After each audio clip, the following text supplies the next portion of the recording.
Hello बच्चों, let's take a given question. The question says a boy travels along a circular path of radius r meter when his angular displacement is pi by 3 radian, then his linear displacement is option A root 2 r meter, option B r meter, option C 2 root r meter, option D pi r by 3 meter.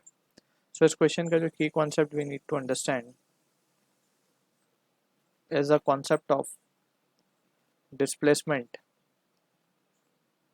So displacement basically it is defined as the shortest distance between initial and final point. So using this concept we'll try to analyze the situation given. So यहाँ पे हमें एक circular path given है basically and it has been given कि let's suppose हम मान लेते हैं कि boy is traveling from this point A to point B, ठीक है, and angular displacement जो है उसका pi by 3 है या फिर 60 डिग्री भी बोल सकते हैं हम, ठीक है ना, pi by 3 रेडियन तो 60 डिग्री.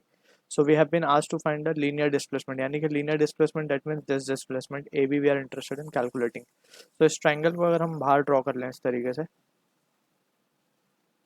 so ये है हमारा point B, ये है हमारा A point, this is angle pi by 3 या फिर 60 डिग्री, इसको हम बोल देते हैं O. So from the situation हमें AB निकालना है basically, तो यहाँ पे हम क्या कर सकते हैं, ये रेडियस ऑफ सर्कुलर पाथ है, ये दिस इज ऑल्सो रेडियस, ठीक है, ये दोनों रेडियस है. तो यहाँ पे हम देख सकते हैं कि एंगल ए और angle B will also be equal.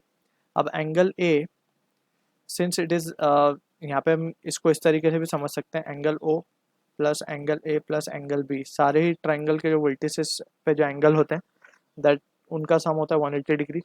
सो अब यहाँ पे एंगल ओ तो 60 डिग्री गिवन है, तो angle A plus angle B कितना हो जाएगा, 120 डिग्री, यानी कि और A and B and also angle A equal है एंगल बी को बिकॉज दोनों के अपोजिट साइड सेम है, ठीक है. So that in that situation we will say कि ए और B equal to 60 degree again, यानी कि ए भी पाई बाय 3 हो जाएगा, ये भी पाई बाय 3, यानी कि this is an equilateral triangle, यानी कि ए बी लेंथ जो होगी that is also equals to are.